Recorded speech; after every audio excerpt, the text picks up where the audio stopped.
এরপরে প্রশ্ন হলো, স্ত্রী তালাকনামা পাঠিয়েছে, স্বামী সেটা গ্রহণ করে নাই, এই মুহূর্তে স্ত্রী অন্য স্বামী গ্রহণ করতে পারবে কিনা? স্ত্রী যদি তালাকনামা পাঠায় তাহলে স্বামী যদি গ্রহণ না করে তালাক হবে কিনা? একই কথা উল্টা দিক থেকেও করা যায়, একই প্রশ্ন। স্বামী তালাকের নোটিশ পাঠাইছে, স্ত্রী সেটা রিসিভ করে নাই, তাহলে তালাক হবে কিনা?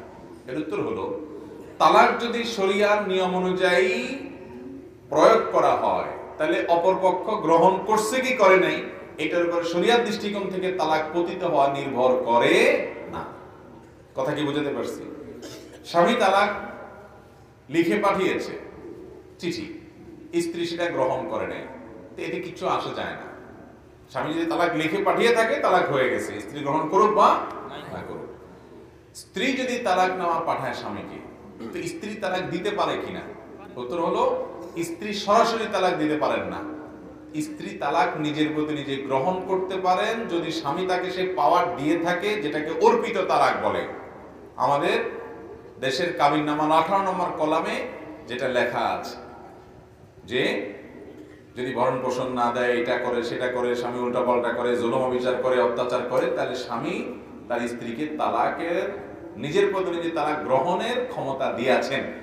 সেই ক্ষমতা বলে তিনি যদি তালাকের ব্যাপারটি প্রয়োগ করে থাকেন তাহলে একই কথা, স্বামী সেটা গ্রহণ করলো কি করলো না তাতে কিছু আসে যায় না। সঠিক নিয়মে হলে অর্পিত তালাক দিয়েও তালাক হতে পারে, কিন্তু বেশিরভাগ ক্ষেত্রে মহিলারা স্বামীকে তালাক দেবে না, আমি তোমাকে এক তালাক 2 তালাক দিলাম, এভাবে তালাক দিলে কোনোদিনই তালাক হবে, কারণ স্বামী তালাক পতিত হওয়ার ক্ষেত্র না। কথা কি বুঝতে পারছি? তো এই জন্য তালাকের মাসআলাগুলো বড় স্পর্শকাতর। এটা দিয়ে ফেললে ফেরত নেওয়া কঠিন হয়ে যায়। এমনকি তালাক দিয়েছেন, কোথাও সাক্ষী নেই, স্বামী স্ত্রী দুজন শুধু আছেন, এর মধ্যে স্বামী তালাক দিয়ে দিচ্ছেন, কেউ শুনে নাই, কোনো সাক্ষী নাই, এতে কি তালাক হবে না হবে না? এতেও তালাক হয়ে যাবে, কোনো সাক্ষীর দরকার নাই।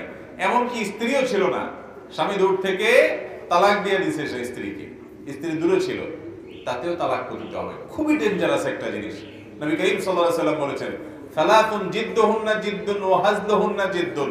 3টা বিষয় এরকম আছে যে এটা হাসতে হাসতে দুষ্টুমি করে মজা করে করলেও হয়ে যায়, সিরিয়াসলি করলেও হয়ে যায়, এত ডেঞ্জারাস বিষয়। এই জন্য আমি সবসময় বলি, যারা বিয়ে করেছেন, যারা ভবিষ্যতে বিয়ে করবেন, সবাই কান খাড়া করে শুনে রাখেন, খবরদার স্ত্রীর সাথে যত গন্ডগোল হোক, যত ফাসাদ হোক, যত মনোমালিন্য হোক, যত ঝামেলা হোক, আর যা করেন না করেন, আল্লাহর ওয়াস্তে হুটহাট করে তালাক কথাটা বলবেন না। অঘটন ঘটে গেলে এরপরে সব হুজুর দুনিয়ার একসাথ হইয়াও আর আগের তালাকটারে ডিসমিস করতে পারবে। খুব ডেঞ্জারাস জিনিস। বউয়ের সাথে বেশি উল্টা পাল্টা করে ফেলছে, এটা ধাক্কা দিয়ে দেন, একটা চিমটি কাইটা দেন, একটু বকা দিয়ে দেন।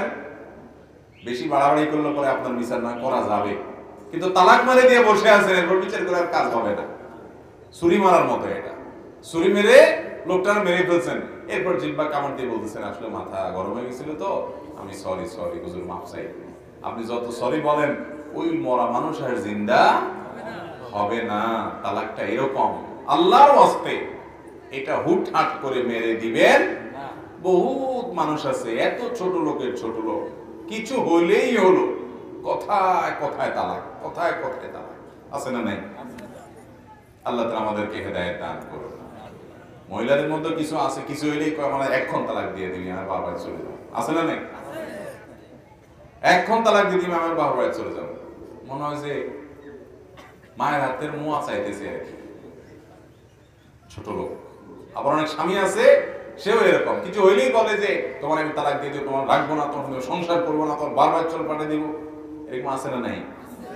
এগুলোর বলে ছোট লোক। এই মহিলাও আছে কিছু, পুরুষও আছে। আল্লাহর ওয়াস্তে তালাকের কথা এরকম হুটহাট করে বলবো, খুব ডেঞ্জারাস। হয়ে গেলে আর ঠেকাইতে পারবে না।